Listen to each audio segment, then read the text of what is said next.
Morning peeps, welcome to another vlog. It's very early in the morning. It's 7:30 right now and we're leaving the house at this very second because we're about to go to a restaurant and the restaurant opens at 11, and that means we have to get the job done so that customers that come in can essentially use the washroom when they get there. So we're a little bit on a timeline. There's a touch of pressure, but I'm confident we could do it. Hopefully I'm right. Either way, you guys are coming along for the ride, so let's go finish this job.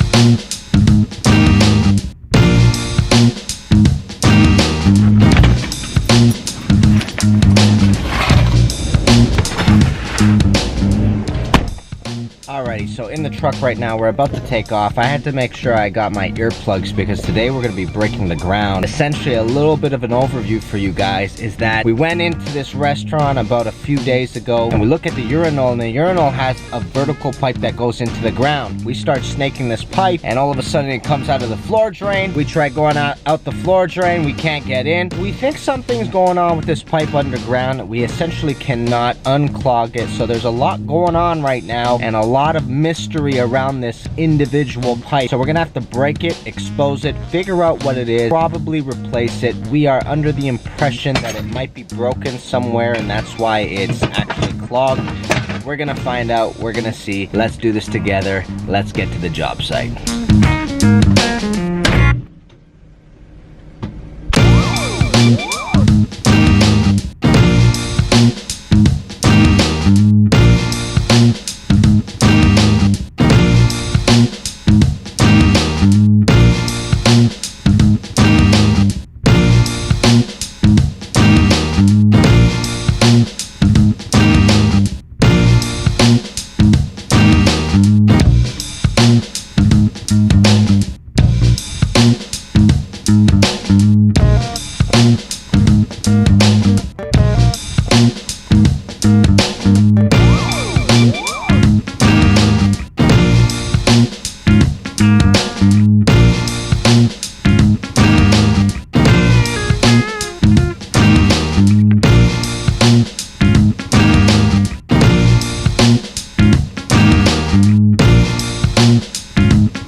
So today when we got to the restaurant and finally exposed the pipes, this is the formation that we ended up seeing underneath it. Now there are a couple of plumbing principles going on here that I'm gonna explain to you, but first I need to tell you why we went there to begin with. A couple of days before this, we got a call from this exact same restaurant. We were told that the urinal was clogged. We come in, we notice that the urinal is clogged, but we also notice that water starts to come up inside the floor drain over here. So that was an indication for us that there is a communal pipe being clogged where both of these now are being obstructed, so that when water runs into one, it comes out the other. If I were to show it to you right down here, what essentially that means is there's a clog further in right here, so that when water starts to build up, it starts to go back up it starts to go up to the floor drain, it starts to come up this way as well. So when we began snaking it, we came to realize that we sent the snake down the fixture outlet pipe of the urinal, but it was somehow coming out of the floor drain. And we were thinking to ourselves, okay, that's weird. Normally it would just go into the trap, which seems to be underneath the ground right here. So then we decided, okay, why don't we send it through the floor drain? Maybe we'll be able to get into the trap that way.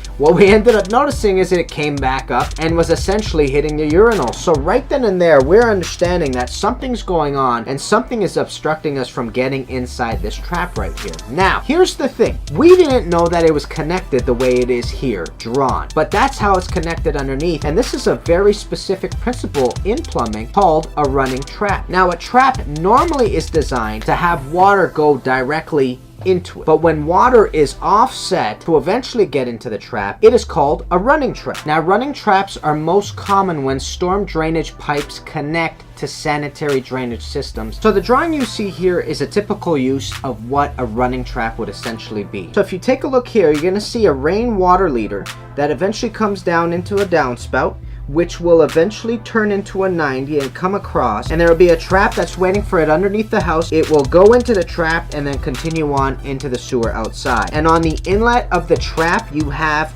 a clean out that comes all the way up into the house, where you can open it up and clean through there and clean the trap from time to time. And that's typically where you see a running trap. This isn't the case in this situation because this is all a sanitary system. So it was a little bit weird to see it happen. And another thing that's quite weird is that this trap actually serves more than one fixture. Now, there are a couple of rules for traps in Ontario about serving multiple fixtures. One trap's allowed to serve a double compartment or triple compartment sink. It's also allowed to serve a double compartment or triple compartment laundry tub. You're also allowed to have one trap serve two single compartment similar fixtures in one room. But if you look at the situation here, the urinal that's right above this and the floor drain, they're not similar fixtures at all. So what I have to tell you is, at the end of the day, we ended up trying to snake the drain one more time and realized that it is a brick wall down there. So what we ended up doing is approaching the customer and saying, look, here's the deal. The truth is that you're not going to be able to get